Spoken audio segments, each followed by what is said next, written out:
ദശാംശം വിഴുങ്ങി അപ്പോസ്തോലിയ, നിനക്ക് അനന്യാസിനെയും സഫീറയും അറിയാമോ?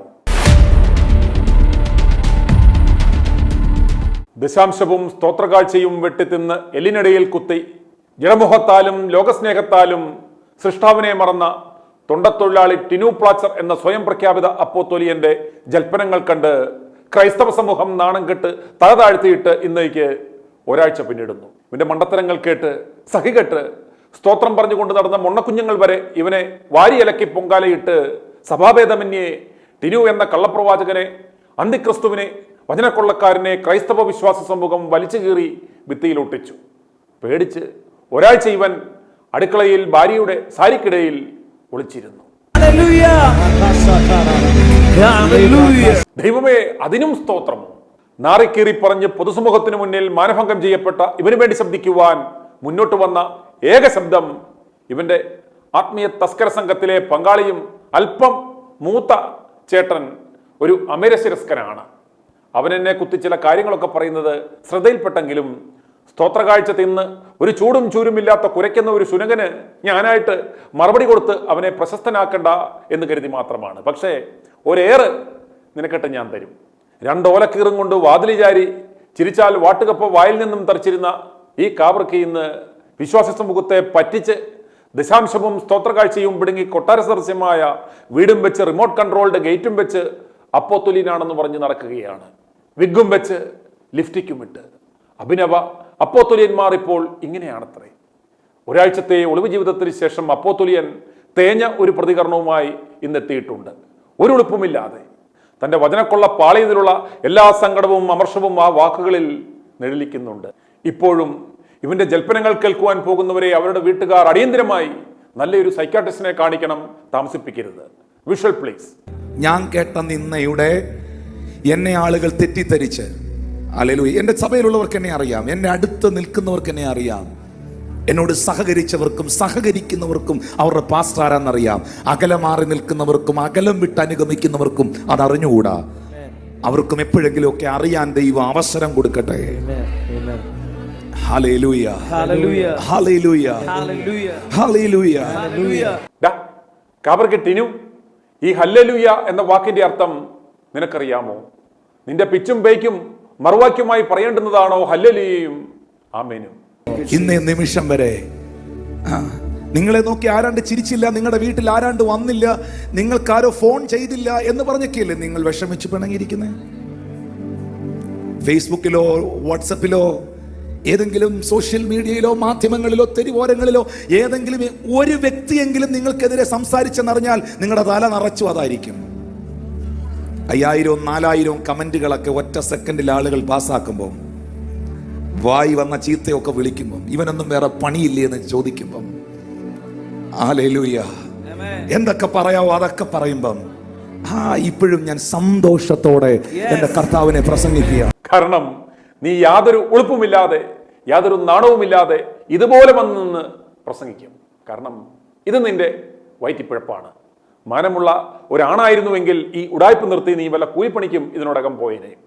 നിന്നെ തല്ലിക്കൊന്നാലും ദൈവം നിന്നെ വീഴിക്കാതെ നീ ഈ പണി നിർത്തുകയില്ല.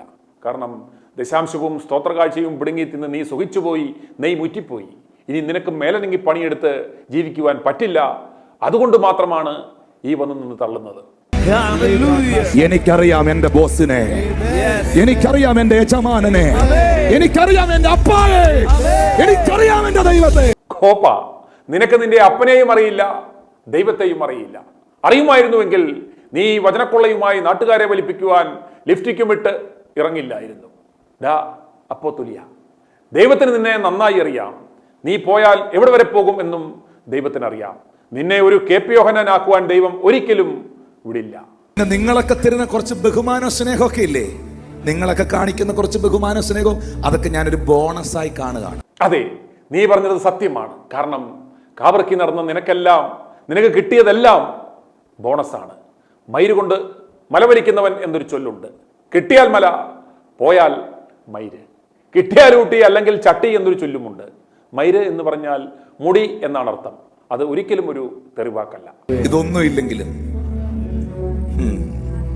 എനിക്കറിയാം എന്നെ ഓർക്കുന്നൊരു ദൈവമുണ്ട്.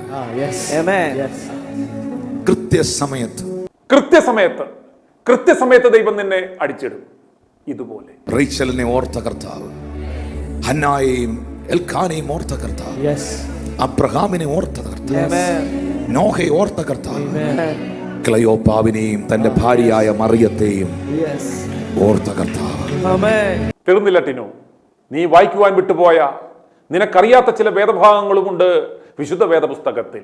ബർന്നബാസിന്റെ മാതൃക പിന്തുടർന്ന അനന്യാസിനെയും സഫീറയും നിനക്കറിയാമോ? അവർക്ക് എന്ത് സംഭവിച്ചുവെന്ന് നിനക്കറിയുമോ? ഇല്ലെങ്കിൽ പറഞ്ഞു തരാം. യേശുവിന്റെ ആദ്യ അപ്പോസ്തലന്മാർ ടിനു അപ്പോസ്തലനെ പോലെ സ്വത്തുക്കൾ കുടുംബ ട്രസ്റ്റ് ഉണ്ടാക്കി സ്വരുക്കൂട്ടിയിരുന്നില്ല. അവർ ആഡംബര ജീവിതം നയിച്ചിരുന്നില്ല. പള്ളിക്കെന്ന പേരിൽ കോടികൾ പിരിച്ച് റിയൽ എസ്റ്റേറ്റ് കച്ചവടം നടത്തിയിരുന്നില്ല. കണ്ട പെണ്ണുങ്ങൾക്ക് കൊടുത്തിരുന്നുമില്ല. അവർ തങ്ങളുടെ സ്വത്തുക്കൾ ഒരിക്കലും തങ്ങളുടേതായി കരുതിയിരുന്നില്ല. പകരം അവർക്കുണ്ടായിരുന്നത് ദരിദ്രർക്ക് വേണ്ടി ഉപയോഗിക്കുന്നതിനായി പൊതുവായ ഒരു ഫണ്ടായിരുന്നു എന്ന് അപ്പോസ്തല പ്രവൃത്തികളിൽ നാം വായിക്കുന്നു. ഉദാഹരണത്തിന്, സൈപ്രസിൽ നിന്നുള്ള ഒരു ലേവ്യനായ ബർന്നബാസ് തന്റെ സ്ഥലം വിറ്റ് ആ തുക അപ്പോസ്തലന്മാർക്ക് ദാനം ചെയ്തു എന്ന് വിശുദ്ധ വേദ പുസ്തകത്തിൽ നാം വായിക്കുന്നു. അതുപോലെ ബർന്നബാസിന്റെ മാതൃക പിന്തുടർന്ന് അനന്യാസും സഫീറയും തങ്ങളുടെ ഭൂമി വിറ്റെങ്കിലും ദൈവത്തെ ടിനുവിനെ പോലെ സമർത്ഥമായി പറ്റിക്കുവാൻ ശ്രമിച്ചു.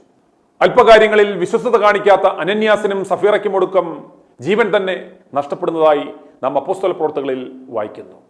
അനന്യാസും സഫീറയും ക്രിസ്തുവിനെയും അപ്പോസ്തലന്മാരെയും ജനങ്ങളെയും ഒരുപോലെ കബളിപ്പിക്കുവാൻ ശ്രമിക്കുമ്പോൾ പത്രോസ് അവരുടെ പ്രവൃത്തിയുടെ ന്യായാധിപനായി പ്രത്യക്ഷപ്പെടുകയും 2 കുറ്റവാളികളുടെ പെട്ടെന്നുള്ള മരണത്തിന് കാരണമായി അപ്പോസ്തലൻ വിധിച്ച ശിക്ഷാവിധി ദൈവം നടപ്പിലാക്കുകയും ചെയ്യുന്നു. അപ്പോസ്തല പ്രവൃത്തികൾ 5-ാം അധ്യായം 1 മുതൽ 11 വരെയുള്ള വാക്യങ്ങളിൽ നമുക്കത് വ്യക്തമായി വായിക്കാം. ആവശ്യമുള്ള വേദഭാഗങ്ങൾ വായിക്കാത്ത അപ്പോസ്തോലിയൻ ടിനുവിനു വേണ്ടി ഞാൻ അതൊന്ന് വായിക്കാം. അപ്പോസ്തല പ്രവൃത്തികൾ 5-ാം അധ്യായം 1 മുതൽ 11 വരെയുള്ള വാക്യങ്ങൾ. എന്നാൽ അനന്യാസ് എന്നു പേരുള്ള ഒരു പുരുഷൻ തന്റെ ഭാര്യയായ സഫീറയോടുകൂടെ ഒരു നിലം വിറ്റു. ഭാര്യയുടെ അറിവോടെ വിലയിൽ കുറെ എടുത്ത് ഒരംശം കൊണ്ടുവന്ന് അപ്പോസ്തലന്മാരുടെ കാൽക്കൽ വെച്ചു. അപ്പോൾ പത്രോസ്, അനന്യാസേ, പരിശുദ്ധാത്മാവിനോട് വ്യാജം കാണിപ്പാനും നിലത്തിന്റെ വിലയിൽ കുറെ എടുത്തു വയ്പാനും സാത്താൻ നിന്റെ ഹൃദയം കൈവശമാക്കിയത് എന്ത്? അത് വിൽക്കും മുമ്പേ നിന്റേതായിരുന്നില്ലയോ? വിറ്റ ശേഷവും നിന്റെ കൈവശം അല്ലാഞ്ഞുവോ? ഈ കാര്യത്തിന് നീ മനസ്സു വെച്ചതെന്ത്? മനുഷ്യരോടല്ല ദൈവത്തോടത്രേ നീ വ്യാജം കാണിച്ചത് എന്ന് പറഞ്ഞു. ഈ വാക്ക് കേട്ടിട്ട് അനന്യാസ് വീണ് പ്രാണനെ വിട്ടു. ഇത് കേട്ടവർക്കെല്ലാവർക്കും മഹാഭയമുണ്ടായി. ബാല്യക്കാർ എഴുന്നേറ്റ് അവനെ ശീല കൊണ്ട് പൊതിഞ്ഞ് പുറത്തു കൊണ്ടുപോയി കുഴിച്ചിട്ടു. ഏകദേശം 3 മണി നേരം കഴിഞ്ഞപ്പോൾ അവന്റെ ഭാര്യ ഈ സംഭവിച്ചതൊന്നും അറിയാതെ അകത്തു വന്നു. പത്രോസ് അവളോട്, ഇത്രയ്ക്കോ നിങ്ങൾ നിലം വിറ്റത് പറക എന്ന് പറഞ്ഞു. അതെ, ഇത്രയ്ക്ക് തന്നെ എന്ന് അവൾ പറഞ്ഞു. പത്രോസ് അവളോട്, കർത്താവിന്റെ ആത്മാവിനെ പരീക്ഷിക്കുവാൻ നിങ്ങൾ തമ്മിൽ ഒത്തതെന്ത്? ഇതാ നിന്റെ ഭർത്താവിനെ കുഴിച്ചിട്ടവരുടെ കാൽ വാതുക്കലുണ്ട്, അവർ നിന്നെയും പുറത്തു കൊണ്ടുപോകും എന്ന് പറഞ്ഞു. ഉടനെ അവൾ അവന്റെ കാൽക്കൽ വീണ് പ്രാണനെ വിട്ടു. ബാല്യക്കാർ അകത്തു വന്ന് അവൾ മരിച്ചു എന്ന് കണ്ട് പുറത്തു കൊണ്ടുപോയി ഭർത്താവിന്റെ അരികെ കുഴിച്ചിട്ടു. സർവ്വസഭയ്ക്കും ഇത് കേട്ടവർക്ക് എല്ലാവർക്കും മഹാഭയമുണ്ടായി.